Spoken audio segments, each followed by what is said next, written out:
Hello, everybody, and welcome to another late night Purblind Gamer audiobook stream.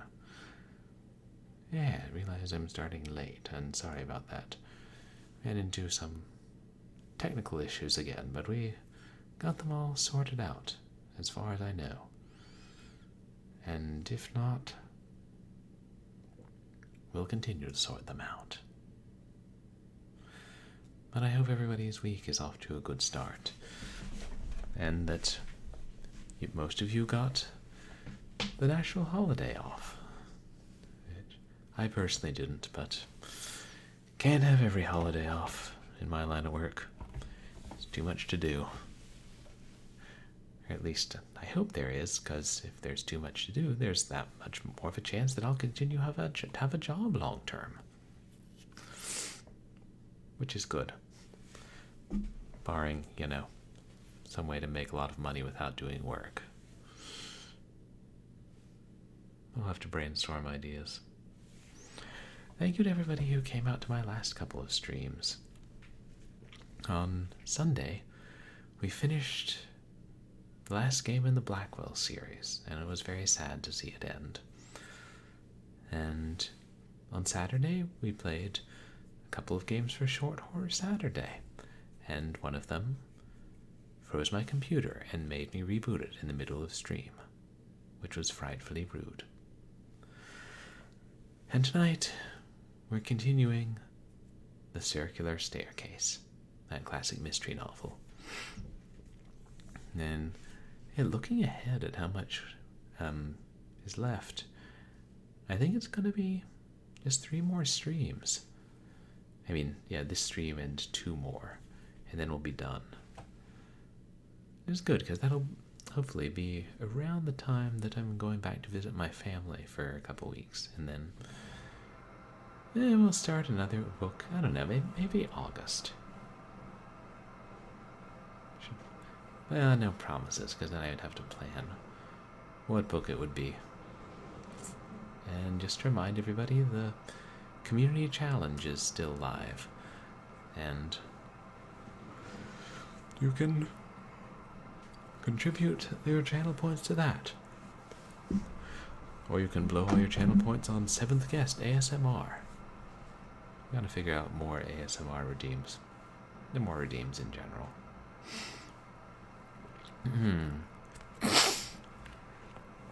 Oh well. Let me see if I can find my place.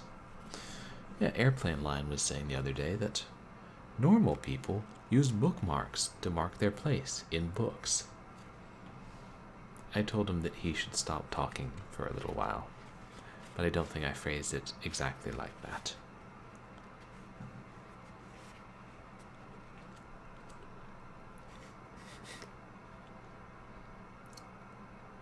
Ah, yes, here we are.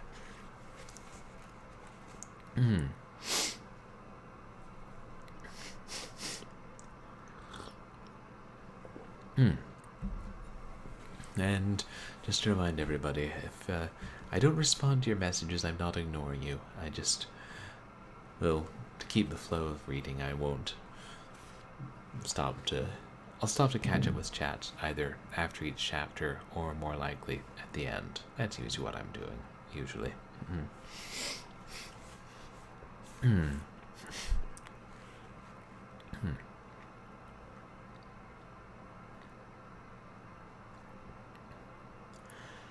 Chapter 25.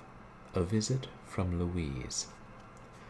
That day was destined to be an eventful one, for when I entered the house and found Eliza ensconced in the upper hall on a chair, with Mary Ann doing her best to stifle her with the household ammonia, and Liddy rubbing her wrists, whatever good that is supposed to do, I knew that the ghost had been walking again, and this time in daylight. Eliza was in a frenzy of fear. She clutched at my sleeve when I went close to her, and refused to let go until she had told me her story. Coming just after the fire, the household was demoralized, and it was no surprise to me to find Alex and the undergardener struggling downstairs with a heavy trunk between them. "I didn't want to do it, Miss Innes," Alex said, "but she was so excited I was afraid she would do as she said, drag it down herself and scratch the staircase." I was trying to get my bonnet off and to keep the maids quiet at the same time. "Now, Eliza, when you have washed your face and stopped bawling," I said, "come into my sitting room and tell me what has happened." Liddy put away my things without speaking. The very set of her shoulders expressed disapproval. "Well," I said, when the silence became uncomfortable, "things seem to be warming up." Silence from Liddy, and a long sigh. "If Eliza goes, I don't know where to look for another cook." More silence. "Rosie is probably a good cook." Sniff. "Liddy," I said at last, "don't dare to deny that you are having the time of your life. You positively gloat in this excitement. You never looked better. It's my opinion all this running around and getting jolted out of a rut has stirred up that torpid liver of yours." "It's not myself I'm thinking about," she said, goaded into speech. "Maybe my liver was torpid, and maybe it wasn't, but I know this. I've got some feelings left, and to see you standing at the floor of that staircase, shooting through the door, I'll never be the same woman again." "Well, I'm glad of that. Anything for a change," I said. And in came Eliza, flanked by Rosie and Mary Ann. Her story, broken with sobs and corrections from the other two, was this. At 2:00, 2:15, Rosie insisted, she had gone upstairs to get a picture from her room to show Mary Ann. "A picture of a lady," Mary Ann interposed. She went up the servants' quarters staircase and along the corridor to her room, which lay between the trunk room and the unfinished ballroom. She heard a sound as she went down the corridor, like someone moving furniture, but she was not nervous. She thought it might be men examining the house after the fire the night before, but she looked in the trunk room and saw nobody. She went into her room quietly. The noise had ceased, and everything was quiet. Then she sat down on the side of her bed, and, feeling faint, she was subject to spells. "I told you that when I came in, didn't I, Rosie?" "Yes'm, indeed she did." She put her head down on her pillow and... "Took a nap. All right," I said. "Go on." "When I came to, Miss Innes, sure as I'm sitting here, I thought I'd die. Something hit me on the face, and I set up sudden. And then I seen the plaster dropping from a little hole in the wall, and the first thing I knew, an iron bar that long, fully 2 yards by her measure, shot through that hole and tumbled on the bed. If I'd been still fainting, Rosie corrected, I'd have been hit on the head and killed." "I wished you'd heard her scream," put in Mary Ann, "and her face as white as a pillow slip when she tumbled down the stairs." "No doubt there is some natural explanation for it, Eliza," I said. "You may have dreamed it in your fainting attack. But if it is true, the metal rod and the hole in the wall will show it." Eliza looked a bit sheepish. "The hole's there all right, Miss Innes," she said, "but the bar was gone when Mary Ann and Rosie went to pack up my truck." "That wasn't all," Liddy's voice came funereally from a corner. "Eliza said that from the hole in the wall a burning eye looked down on her." "The wall must be at least 6 inches thick," I said with asperity. "Unless the person who drilled the hole carried his eye on the ends of a stick, Eliza couldn't possibly have seen them." But the fact remained, and a visit to Eliza's room proved it. I might jeer all I wished. Someone had drilled a hole in the unfinished wall of the ballroom, passing between the bricks of the partition, and shooting through the unresisting plaster of Eliza's room with such force as to send the rod flying onto her bed. I had gone upstairs alone, and I confess the thing puzzled me. In 2 or 3 places in the wall small apertures had been made, none of them of any depth. Not the least mysterious thing was the disappearance of the iron implement that had been used. I remembered a story I had once read about an impish dwarf that lived in the spaces between the double walls of an ancient castle. I wondered vaguely if my original idea of a secret entrance up to a hidden chamber could be right, after all, and if we were housing some erratic guest who played pranks on us in the dark and destroyed the walls that he might listen, safely hidden away, to our amazed investigations. Marianne and Eliza left that evening, but Rosie decided to stay. It was about 5 o'clock when the hack came from the station to get them, and, to my amazement, it had an occupant. Matthew Geist, the driver, asked for me and explained his errand with pride. "I've brought you a cook, Miss Innes," he said. "When the message came up to come up for 2 girls and their trunks, I supposed there was something doing, and as this here woman had been looking for work in the village, I thought I'd bring her along." Already I had acquired the true suburbanite ability to take servants on faith. I no longer demanded written and unimpeachable references. I, Rachel Innes, have learned not to mind if the cook sits down comfortably in my sitting room when she is taking the orders for the day, and I am grateful if the silver is not cleaned with scouring soap. And so that day I merely told Liddy to send the new applicant in. When she came, however, I could hardly restrain a gasp of surprise. It was the woman with the pitted face. She stood somewhat awkwardly just inside the door, and she had an air of self-confidence that was inspiring. Yes, she could cook, was not a fancy cook, but could make good soups and desserts, if there was anyone to take charge of the salads. And so, in the end, I took her. As Halsey said when we told him, it didn't matter much about the cook's face, if it was clean. I have spoken of Halsey's restlessness. On that day it seemed to be more than even a resistless impulse that kept him out until after luncheon. I think he hoped constantly that he might meet Louise driving over the hills in her runabout. Possibly he did meet her occasionally, but from his continued gloom I felt sure the situation between them was unchanged. Part of the afternoon I believe he read.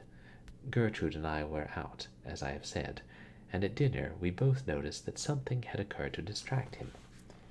He was disagreeable, which is unlike him, nervous, looking at his watch every few minutes, and he ate almost nothing. He asked twice during the meal on what train Mr. Jamieson and the other detective were coming, and had long periods of abstraction during which he dug his fork into my damask cloth and did not hear when he was spoken to. He refused dessert and left the table early, excusing himself on the ground that he wanted to see Alex. Alex, however, was not to be found. It was after 8 when Halsey ordered the car and started down the hill at a pace that, even for him, was unusually reckless. Shortly after, Alex reported that he was ready to go over the house, preparatory to closing it for the night. Sam Bohannon came at 9:15 and began his patrol of the grounds, and with the arrival of the 2 detectives to look forward to, I was not especially apprehensive. At 9:30, I heard the sound of a horse driven furiously up the drive. It came to a stop in front of the house, and immediately after there were hurried steps on the veranda. Our nerves were not what they should have been, and Gertrude, always apprehensive lately, was at the door almost instantly. A moment later, Louise had burst into the room and stood there bareheaded and breathing hard. "Where is Halsey?" she demanded. Above her plain black gown her eyes looked big and somber, and the rapid drive had brought no color to her face. I got up and drew forward a chair. "He has not come back," I said quietly. "Sit down, child. You are not strong enough for this kind of thing." I don't think she even heard me. "He has to come back. He has not come back," she said. looking from me to Gertrude. "Do you know where he went? Where I can find him?" "For heaven's sake, Louise," Gertrude burst out, "tell us what is wrong. Halsey is not here. He has gone to the station for Mr. Jamieson. What has happened?" "To the station, Gertrude? You are sure?" "Yes," I said. "Listen, there's the whistle of the train now." She relaxed a little at our matter-of-fact tone, and allowed herself to sink into a chair. "Perhaps I was wrong," she said heavily. "He will be here in a few minutes, if everything is right." We sat there, the three of us, without attempt at conversation. Both Gertrude and I recognized the futility of asking Louise any questions. Her reticence was a part of a role she had assumed. Our ears were strained for the first throb of the motor as it turned into the drive and commenced the climb to the house.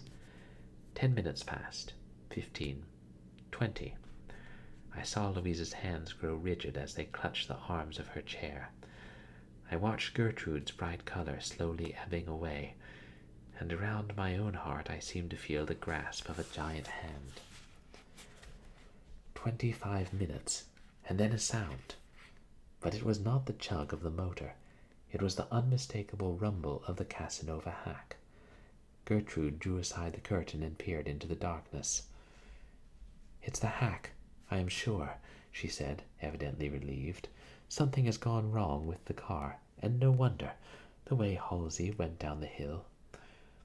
It seemed a long time before the creaking vehicle came to a stop at the door. Louise rose and stood watching, her hand to her throat, and then Gertrude opened the door, admitting Mr. Jamieson and a stocky, middle-aged man. Halsey was not with them. When the door had closed and Louise realized that Halsey had not come, her expression changed.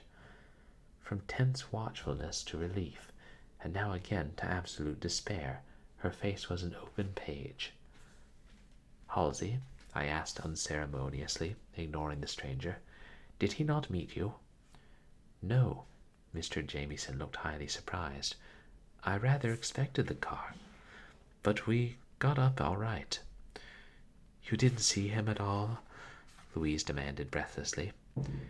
Mr. Jamieson knew her at once, although he had not seen her before. She had kept to her rooms until the morning she left. "No, Miss Armstrong," he said. "I saw nothing of him. What is wrong?" "Then we shall have to find him," she asserted. "Every instant is precious, Mr. Jamieson. I have reason for believing that he is in danger, but I don't know what it is. Only, he must be found." The stocky man had said nothing. Now, however, he went quickly toward the door. "I'll catch the hack down the road and hold it," he said. "Is a gentleman down in the town?" "Mr. Jamieson," Louise said impulsively, "I can use the hack. Take my horse and trap outside and drive like mad. Try to find the dragonfly. It ought to be easy to trace. I can think of no other way. Only, don't lose a moment." The new detective had gone, and a moment later Jamieson went rapidly down the drive, the cob's feet striking fire at every step.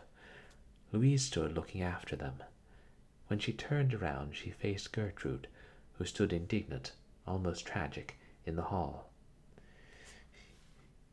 "You know what threatens Halsey, Louise," she said accusingly.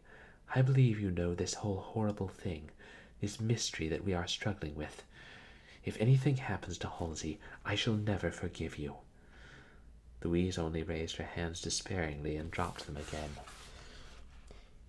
"He is as dear to me as he is to you," she said sadly. "I tried to warn him." "Nonsense," I said, as briskly as I could. "We are making a lot of trouble out of something perhaps very small. Halsey was probably late. He is always late.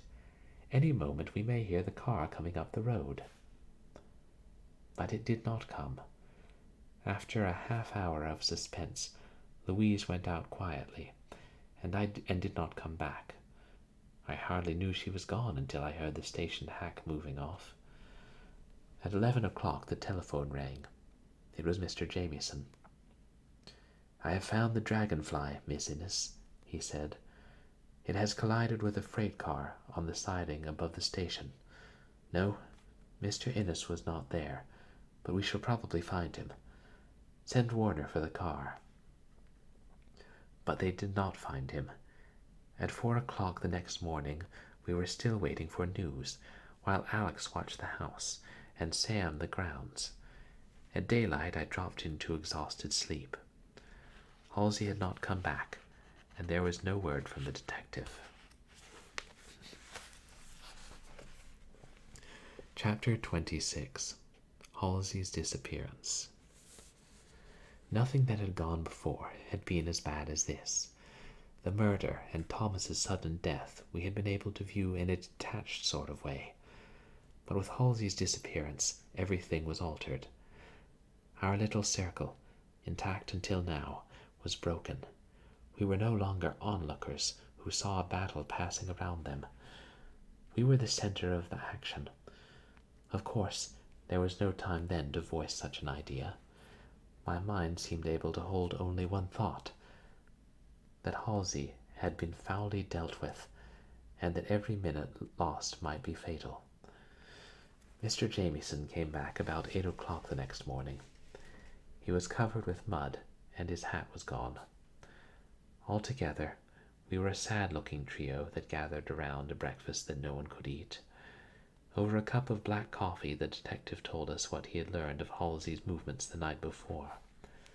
Up to a certain point, the car had made it easy enough to follow him, and I gathered that Mr. Burns, the other detective, had followed a similar car for miles at dawn, only to find it was a touring car on an endurance run. "He left here about 10 minutes after 8, Mr. Jamieson said. He went alone, and at 8:20 he stopped at Dr. Walker's. I went to the doctor's about midnight, but he had been called out on a case and had not come back at 4 o'clock. From the doctor's, it seems Mr. Innes walked across the lawn to the cottage Mrs. Armstrong and her daughter have taken. Mrs. Armstrong had retired, and he said perhaps a dozen words to Miss Louise. She will not say what they were, but the girl evidently suspects what has occurred. That is, she suspects foul play, but she doesn't know of what nature. Then, apparently, he started directly for the station. He was going very fast. The flagman at the Carroll Street crossing says he saw the car pass. He knew the siren. Along somewhere in the dark stretch between Carroll Street and the depot, he evidently swerved suddenly, perhaps someone in the road, and went full into the side of a freight. We found it there last night. He might have been thrown under the train by the force of the shock, I said tremulously. Gertrude shuddered. We examined every inch of the track. There was no sign. But surely he can't be gone, I cried. Aren't there traces in the mud? Anything? There is no mud, only dust. There has been no rain, and the footpath there is of cinders, Miss Innes. I am inclined to think that he has met with bad treatment in the light of what has gone before. I do not think he has been murdered. I shrank from the word.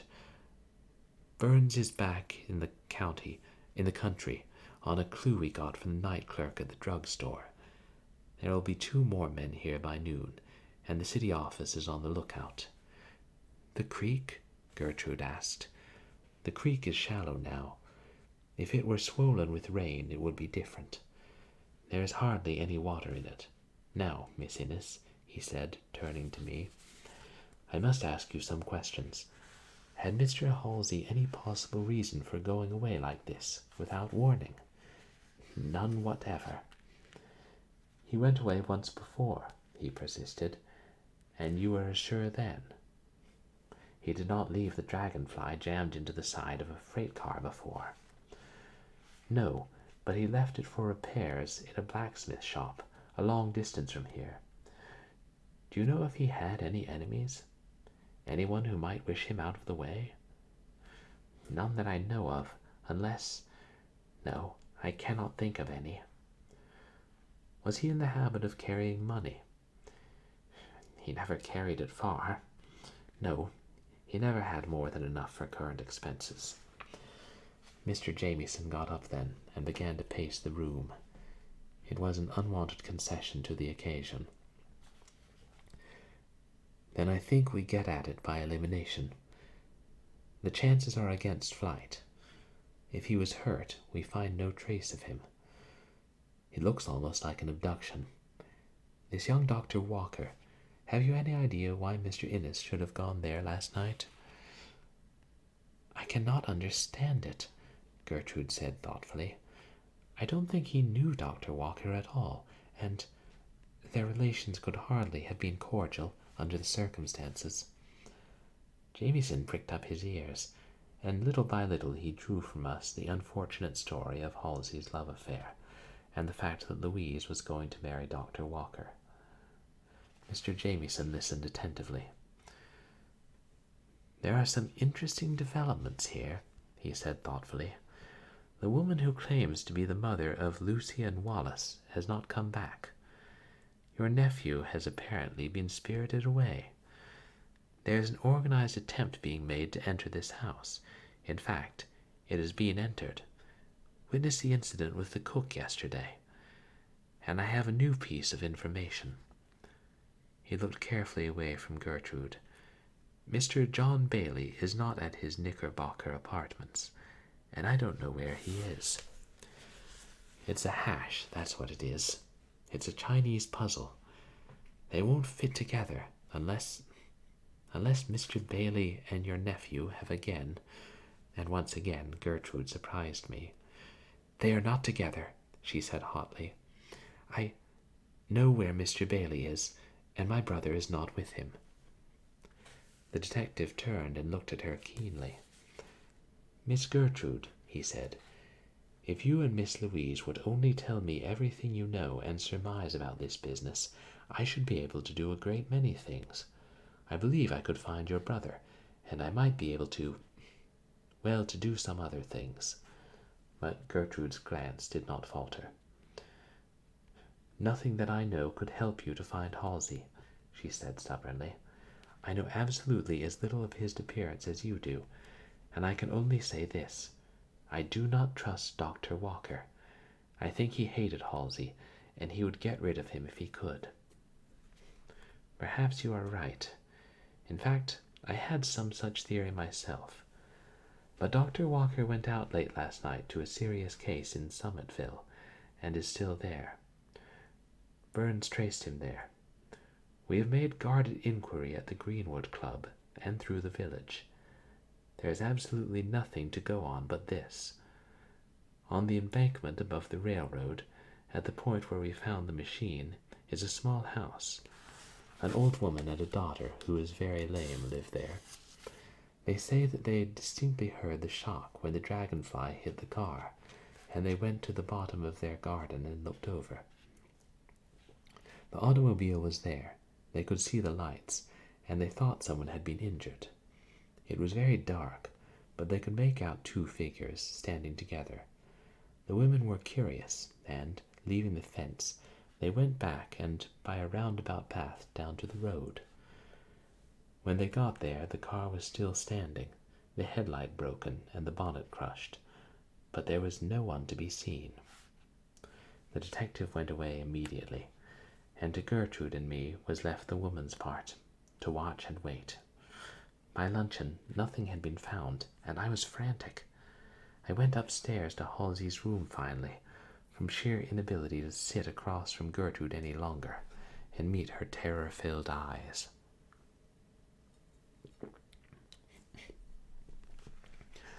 Liddy was in my dressing room, suspiciously red-eyed, and trying to put a right sleeve in the left armhole of a new waist for me. I was too much shaken to scold. "What name did that woman in the kitchen give?" she demanded, viciously ripping out the offending sleeve. "Bliss. Mattie Bliss," I replied. "Bliss, M.B. Well, that's not what she has on her suitcase. It is marked N.F.C. The new cook and her initials troubled me not at all. I put on my bonnet and sent for what the Casanova liveryman called a stylish turnout. Having once made up my mind to a course of action, I am not one to turn back. Warner drove me. He was plainly disgusted, and he steered the livery horse as he would the dragonfly, feeling uneasily with his left foot for the clutch, and working his right elbow at an imaginary horn every time a dog got in the way. Warner had something on his mind, and after we had turned into the road, he voiced it. "Miss Innes," he said, "I overheard a part of a conversation yesterday that I didn't understand. It wasn't my business to understand it, for that matter. But I've been thinking all day that I'd better tell you. Yesterday afternoon, while you and Miss Gertrude were out driving, I had got the car in some sort of shape again after the fire, and I went to the library to call Mr. Innes to see it. I went into the living room, where Miss Liddy said he was, and halfway across to the library I heard him talking to someone. He seemed to be walking up and down, and he was in a rage, I can tell you." "What did he say?" "The first thing I heard was, 'Excuse me, Miss Innes, but it's what he said. The damned rascal,' he said. 'I'll see him in hell was what he said. In hell first.' Then somebody else spoke up. It was a woman. She said, 'I warned them, but they thought I would be afraid.'" "A woman? Did you wait to see who it was?" "I wasn't spying, Miss Innes," Warner said with dignity. "But the next thing caught my attention. She said, 'I knew there was something wrong from the start. A man isn't well one day and dead the next, without some reason.' I thought she was speaking of Thomas." "And you don't know who it was?" I exclaimed. "Warner, you had the key to this whole occurrence in your hands, and you did not use it." However, there was nothing to be done. I resolved to make inquiry when I got home, and in the meantime my present errand absorbed me. This was nothing less than to see Louise Armstrong, and to attempt to drag from her what she knew, or suspected, of Halsey's disappearance. But here, as in every direction I turned, I was baffled. A neat maid answered the bell, but she stood squarely in the doorway, and it was impossible to preserve one's dignity and pass her. "Miss Armstrong is very ill and unable to see anyone," she said. I did not believe her. "And Mrs. Armstrong, is she also ill?" "She is with Miss Louise and cannot be disturbed." "Tell her it is Miss Innes, and that it is a matter of the greatest importance." "It would be of no use, Miss Innes. My orders are positive." At that moment a heavy step sounded on the stairs. Past the maid's white-strapped shoulder I could see a familiar thatch of grey hair, and in a moment I was face to face with Dr. Stewart. He was very grave, and his customary geniality was tinged with restraint. "You are the very woman I want to see," he said promptly. "Send away your trap and let me drive you home. What is this about your nephew?" "He has disappeared, Doctor. Not only that, but there is every evidence that he has been either abducted or—" I could not finish. The doctor helped me into his capacious buggy in silence. Until we had got a little distance he did not speak. Then he turned and looked at me. "Now tell me about it," he said. He heard me through without speaking. "And you think Louise knows something?" he said when I had finished. "I don't. In fact, I'm sure of it. The best evidence of it is this.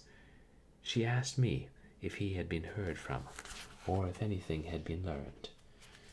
She won't allow Walker in the room, and she made me promise to see you and tell you this. Don't give up the search for him. Find him, and find him soon. He is living." "Well," I said, "if she knows that, she knows more. She is a very cruel and ungrateful girl." "She is a very sick girl," he said gravely. "Neither you nor I can judge her until we know everything. Both she and her mother are ghosts of their former selves. Under all this, these two sudden deaths, this bank robbery, the invasions at Sunnyside, and Halsey's disappearance, there is some mystery that, mark my words, will come out some day. And when it does, we shall find Louise Armstrong a victim.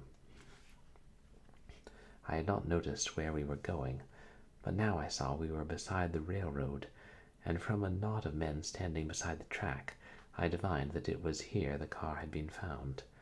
The siding, however, was empty. Except for a few bits of splintered wood on the ground, there was no sign of the accident. "Where is the freight car that was rammed?" the doctor asked a bystander. "It was taken away at daylight when the train was moved." There was nothing to be gained. He pointed out the house on the embankment where the old lady and her daughter had heard the crash and seen two figures beside the car. Then we drove away slowly home.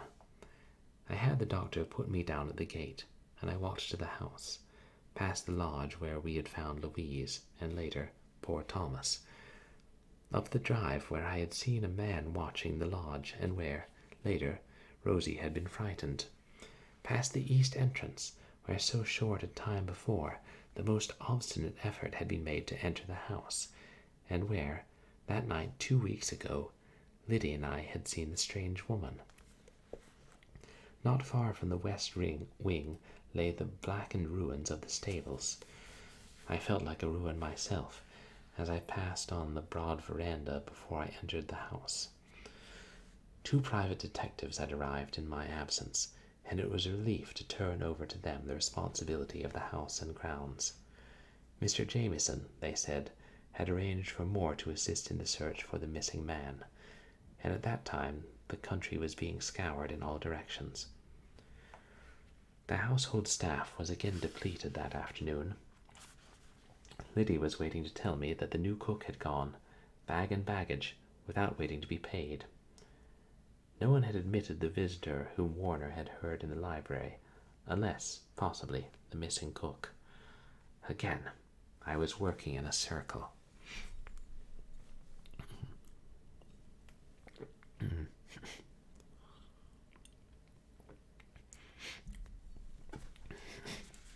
Chapter 27. Who is Nina Carrington? For 4 days, from Saturday to the following Tuesday, we lived, or existed, in a state of the most dreadful suspense. We ate only when Liddy brought in a tray, and then very little. The papers, of course, had got hold of the story, and we were besieged by newspaper men. From all over the country false clues came pouring in, and raised hopes that crumbled again to nothing. Every morgue within 100 miles, every hospital, had been visited, without result. Mr. Jamieson, personally, took charge of the organized search, and every evening, no matter where he happened to be, he called us by long-distance telephone. It was the same formula. "Nothing today. A new clue to work on. Better luck tomorrow." And heartsick, we would put up the receiver and sit down again to our vigil. The inaction was deadly. Liddy cried all day, and, because she knew I objected to tears, sniffled audibly around the corner. "For heaven's sake, smile!" I snapped at her, and her ghastly attempt at a grin, with her swollen nose and red eyes, made me hysterical. I laughed and cried together, and pretty soon, like the 2 old fools we were sitting together weeping into the same handkerchief. Things were happening, of course, all the time, but they made little or no impression. The charity hospital called up Dr. Stewart and reported that Mrs. Watson was in a critical condition. I understood also that legal steps were being taken to terminate my lease at Sunnyside. Louise was out of danger, but very ill, and a trained nurse guarded her like a gorgon. There was a rumor in the village, brought up by Liddy from the butcher's, that a wedding had already taken place between Louise and Dr. Walker's, and this roused me for the first time to action. On Tuesday, then, I sent for the car and prepared to go out. As I waited at the porte cochere, I saw the under-gardener, an inoffensive, grayish-haired man, trimming borders near the house. The day detective was watching him, sitting on the carriage block. When he saw me, he got up. "Miss Innes," he said, taking off his hat, "do you know where Alex, the gardener, is?" "Why, no. Isn't he here?" I asked. "He has been gone since yesterday afternoon. Have you employed him long?" "Only a couple of weeks." "Is he efficient? A capable man?" "I hardly know," I said vaguely.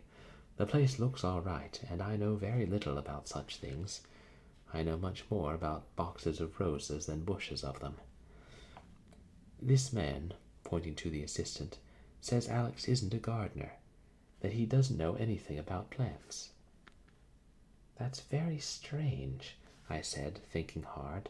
"Why, he came to me from the Brays, who are in Europe." "Exactly," the detective smiled. "Every man who cuts grass isn't a gardener, Miss Innes, and just now it is our policy to believe every person around here is a rascal until he proves to be the other thing." Warner came up with the car then, and the conversation stopped. As he helped me in, however, the detective said something further. "Not a word or sign to Alex if he comes back," he said cautiously.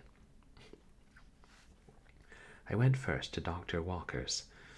I was tired of beating about the bush, and I felt that the key to Halsey's disappearance was here at Casanova, in spite of Mr. Jamieson's theories. The doctor came in. He came at once to the door of his consulting room, and there was no mask of cordiality in his manner. "Please come in," he said curtly. "I shall stay here, I think, doctor." I did not like his face or his manner. There was a subtle change in both. He had thrown off the air of friendliness, and I thought, too, that he looked anxious and haggard. "Dr. Walker," I said, "I have come to you to ask some questions. I hope you will answer them. As you know, my nephew has not yet been found." "So I understand," stiffly. "I believe, if you would, you could help us, and that leads to one of my questions. Will you tell me what was the nature of the conversation you held with him the night he was attacked and carried off?" "Attacked? Carried off?" he said, with pretended surprise. "Really, Miss Innes, don't you think you exaggerate? I understand it is not the first time Mr. Innes has disappeared." "You are quibbling, doctor. This is a matter of life and death. Will you answer my question?" "Certainly. He said his nerves were bad, and I gave him a prescription for them. I am violating professional ethics when I tell you even as much as that." I could not tell him he lied. I think I looked it, but I hazarded a random shot. "I thought perhaps," I said, watching him narrowly, "that it might be about Nina Carrington." For a moment I thought he was going to strike me. He grew livid, and a small crooked blood vessel in his temple swelled and throbbed curiously. Then he forced a short laugh. "Who is Nina Carrington?" he asked. "I am about to discover that," I replied, and he was quiet at once. It was not difficult to divine that he feared Nina Carrington a good deal more than he did the devil. Our leave-taking was brief. In fact, we merely stared at each other over the waiting-room table, with its litter of year-old magazines. Then I turned and went out. "To Richfield," I told Warner, and on the way I thought, and thought hard. Nina Carrington, Nina Carrington. The roar and rush of the wheels seemed to sing the words. Nina Carrington, N.C. And then I knew as surely as if I had seen the whole thing. There had been an N.C. on the suitcase belonging to the woman with the pitted face. How simple it all seemed. Mattie Bliss had been Nina Carrington. It was she Warner had heard in the library. It was something she had told Halsey that had taken him frantically to Dr. Walker's office, and from there perhaps to his death. If we could find the woman, we might find what had become of Halsey. We were almost at Richfield now, so I kept on. My mind was not on my errand there now. It was back with Halsey on that memorable night. What was it he had said to Louise that had sent her up to Sunnyside, half wild with fear for him? I made up my mind, as the car drew up before the Tate cottage, that I would see Louise if I had to break into the house that night. Almost exactly the same scene as before greeted my eyes at the cottage. Mrs. Tate, the baby carriage in the path, the children at the swing, all were the same. She came forward to meet me, and I noticed that some of the anxious lines had gone out of her face. She looked young, almost pretty. "I am glad you have come back," she said. "I think I will have to be honest and give you back your money." "Why?" I asked. "Has the mother come?" "No, but someone came and paid the boy's board for a month. She talked to him for a long time, but when I asked him afterward, he didn't know her name. A young woman, not very young, about 40, I suppose. She was small and fair-haired, just a bit of gray, and very sad. She was in deep mourning, and, I think, when she came, she expected to go at once. But the child, Lucien, interested her. She talked to him for a long time, and indeed she looked much happier when she left." "You are sure this was not the real mother?" "Oh, mercy, no. Why, she didn't know which of the three was Lucien. I thought perhaps she was a friend of yours, but of course I didn't ask." "She was not pockmarked?" I asked at a venture. "No, indeed, skin like a baby's, but perhaps you will know the initials. She gave Lucien a handkerchief and forgot it. It was very fine, black-bordered, and it had 3 hand-worked letters in the corner, F.B.A. "No," I said with truth enough. "She is not a friend of mine. F.B.A. was Fanny Armstrong, without a chance of doubt." With another warning to Mrs. Tate as to silence, we started back to Sunnyside. So Fanny Armstrong knew of Lucien Wallace, and was sufficiently interested to visit him and pay for his support. Who was the child's mother, and where was she? Who was Nina Carrington? Did either of them know where Halsey was or what had happened to him? On the way home, we passed the little cemetery where Thomas had been laid to rest. I wondered if Thomas could have helped us find Halsey had he lived. Farther along was the more imposing burial ground where Arnold Armstrong and his father lay in the shadow of a tall granite shaft. Of the 3, I think Thomas was the only one sincerely mourned.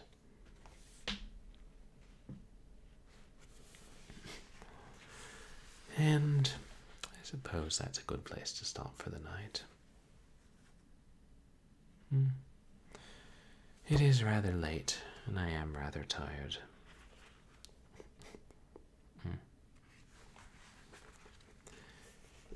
Yes.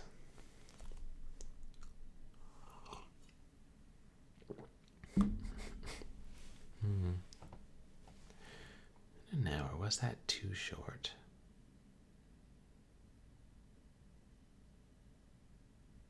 I wonder. It seems like we don't have quite enough for 2 more streams. Well, they'd be 2 more shorter streams, but I figure that's okay if these streams are shorter. I feel like more people watch them in VOD form anyway. No, I'll go ahead and wrap up for the night. And find somebody to raid. But to give you guys an idea of what's coming up, on Saturday we'll play Oh, right, no, Wednesday, that's tomorrow. Doom 2. We'll continue Doom 2, and I don't know whether we'll finish it. Depends on how hard the upper levels get. And Saturday we'll do something for Short Horror Saturday.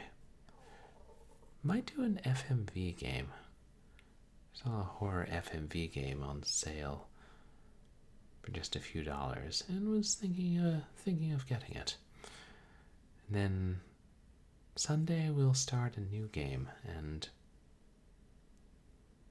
I don't know what it will be, but I'm leaning towards a hidden object adventure. Got a couple of horror themed ones. Yeah. Okay. Let's go ahead and see who's still online.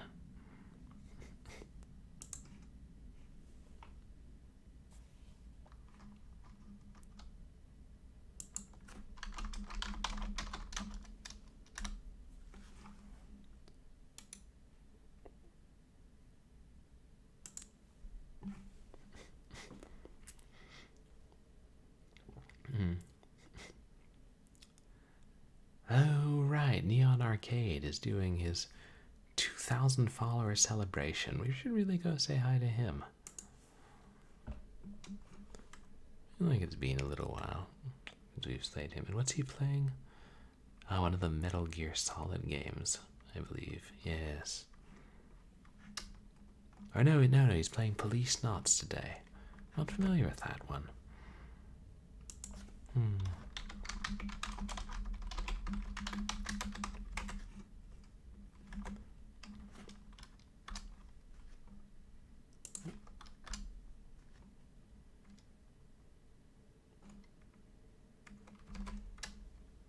spelled that right, yes.